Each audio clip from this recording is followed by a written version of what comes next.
Social मीडियाकडे आपण जेव्हा जेव्हा पाहतो, त्या रील्स पाहतो, ते व्हिडिओज पाहतो, आपली एक आयडियल रिलेशनशिपबाबत अवाजवी अपेक्षा आपल्या मनामध्ये बनतात आणि त्या अपेक्षा पूर्ण नाही झाल्या की मग कुठेतरी खटके उडायला लागतात आणि कुठेतरी नातं अगदी घटस्फोटापर्यंत पोहोचू शकतं. हे सुद्धा कुठेतरी सध्या वाढताना तुम्हाला दिसतंय का? त्याबद्दल अतिशय अतिशय तू तर तरी खूप सोज्वळ शब्द वापरलास, आयडियल म्हणून. लोक त्याला परफेक्ट रिलेशनशिपमध्ये जातात आणि परफेक्शन इज ॲक्च्युली आउटडेटेड. बरोबर. It's outdated. तुम्ही तुमचे स्वतः, कारण माणूस आहात म्हणजे तुम्ही चूक करणारच आहात, पण त्या चुकीला अवॉइड करण्याकरता इतक्या ताणाखाली तुम्ही परफेक्ट व्हायच्या नादामध्ये तुम्ही इतकं कंडिशनिंग स्वतःचं करताय की त्यामुळे तुम्ही अवाजवी अपेक्षा वाढवून ठेवताय स्वतःच्याही आणि समोरच्यालाही ते टॉक्सिक होत आहे.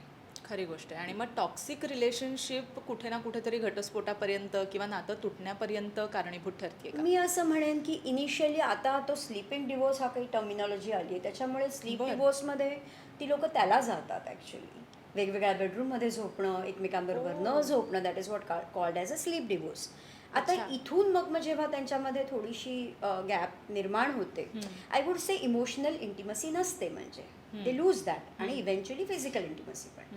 मग हे गेल्यानंतर मग त्यांना असं वाटतं आता काही रस्ताच नाही आहे, तर आपण बेटर आहे, तूही सुखात राहा, मीही सुखात राहते, आपण डिवोर्स घेऊया. But that's not the solution, right?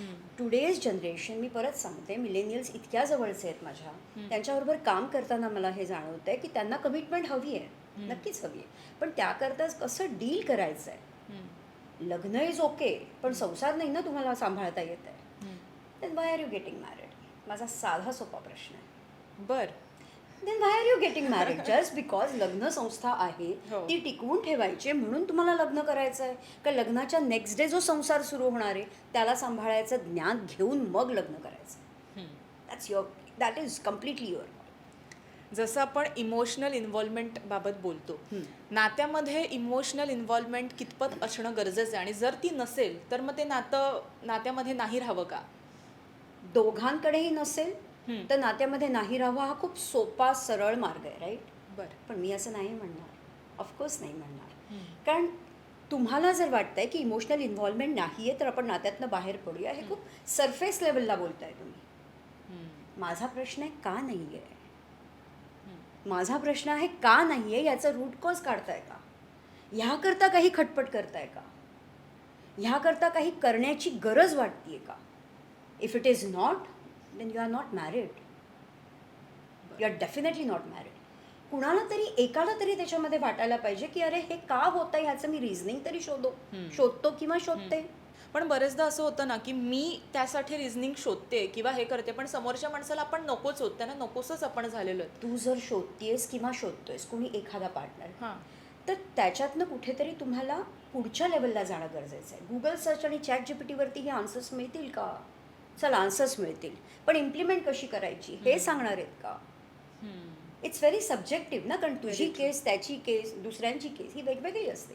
प्रत्येकाची आपली मॅरेज स्टोरी आहे. बरोबर. त्याच्यातली सिव्हिरिटी किती आहे, कुठच्या एरियाजमध्ये तुम्ही चॅलेंज तुम्हाला येतोय, हे सगळं तुम्हाला त्या एक्सपर्टला जाऊन भेटायला पाहिजे.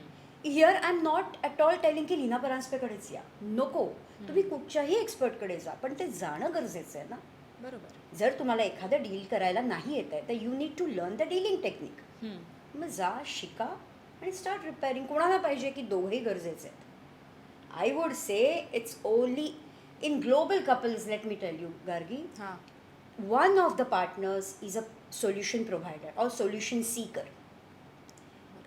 म्हणजे हे 100% मी म्हणते. दुसरा पार्टनर काय असेल ते मला माहिती नाही, तो तेवढा म्हणजे डिटेलमध्ये आपण ते काय आखीव रेखीव फ्रेममध्ये नको करूया की तो चुकीचाच असेल किंवा तो इंट्रोवर्ट असेल, तो काहीही असू शकतो किंवा शकते, म्हणजे कुठलाही एक पार्टनर. पण एक पार्टनर ह्याला नेहमी सोल्युशन काढायचं असतं, मग त्यांनी तरी इनिशिएट करायला पाहिजे.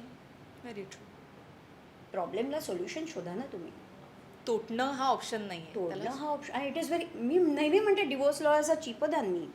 आय एम सो सॉरी, म्हणजे हे फॅक्ट आहे. म्हणजे मी कुणालाही डिवोर्स लॉयर्सना नाही बोलत आहे की जे डिवोर्स घेत आहेत त्यांनाही बोलत नाही, पण you are going for the easy solution. Mentally तुम्हाला ते खूप एक्झॉस्टिंग आणि खूप जास्त त्रासदायक होऊ शकतं, इमोशनली सुद्धा. पण तरीही डिवोर्स हा नुसता ऑप्शन नाही आहे ना राजा.